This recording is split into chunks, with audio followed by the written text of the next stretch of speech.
Greetings, my friends. This is Jason Archer coming to you with a quick thesis theme for WordPress tutorial regarding drop caps.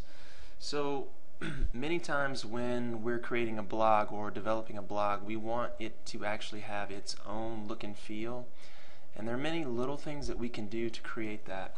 One of the little things that I like to do is I like to implement drop caps.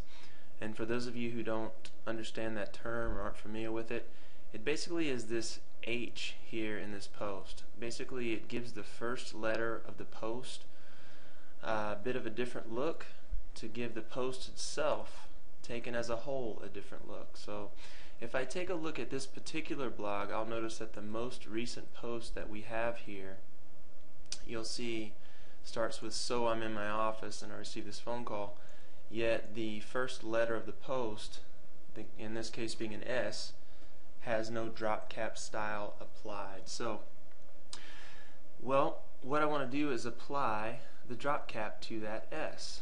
And since I already know how to do it, I can copy and paste. Yet what I'd like to show you guys how to do is not do too much work when it comes to this type of activity. So one of the things that I like to do is I like to look online for solutions that already exist so that I don't have to reinvent the wheel. In this particular case, what I'm going to do is I'm just going to search for Thesis, because that's the theme that we're using, again, applied to this WordPress installation. I'm going to do Thesis drop cap, just to see if there's anything on the market that already exists. And I'm going to do a search. Well, you'll notice the first result that I get comes from DIY Themes. They actually put out Thesis themes, so it's probably a good resource. I'm just going to click on this, and I'll notice that on the DIY Themes, again, which is the creator of the Thesis theme for WordPress, they have some styling tips already. Subheadlines, drop caps. Here we go. Okay, so they're telling me that the theme itself is already shipped with a particular style that I can use. I don't have to go into the style sheet and create anything extra. They've already done it. It ships with the theme, and oh, by the way, here's the code. So basically this particular little piece of code here is all I need to apply a drop cap style to that T in this case. So all I'm going to do is I'm just going to copy this with the understanding that I can paste it into my code and reuse it. So I'm going to go back to my post here, and as you can see, I want to apply this to the S at the beginning of this post.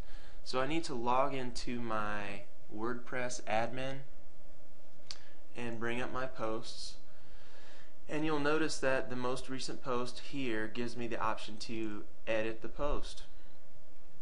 Well, again, another thing to note is that when you're working with this little WordPress editor, there's a visual version and there's an HTML version. Okay, and the difference between these two is the HTML view is going to show me any code that's been applied to that particular post. In this case, there hasn't been any applied yet. However, because I'm going to paste code into the post, I want to be using the HTML view. So all I'm going to do is highlight the S with my mouse. I'm going to do a Control V, which will paste the previously copied code into the post editor, and I'm just going to change the T to an S. And so all this is telling WordPress to do is start with this span at the beginning of the S and end the span after the S, and everything in between, which in this case is just the S, I want you to apply a particular style to. In this case, drop cap style. So again, everything between the beginning span tag and the ending span tag, which in this case is just the S, will receive the new drop cap style. So at this point, all I really need to do is update the post. I'm going to click update, and now I'm going to view it. So I'm going back to my blog, and I'm just going to refresh the page, and now you notice I have drop cap style applied to the beginning of this post, just like the beginning of the previous posts and each other post on the blog. So one quick and easy way to separate yourself from others using drop caps and the styles that are published by default by Thesis theme. This has been the Thesis theme drop cap tutorial by Jason Archer, and we'll see you next time.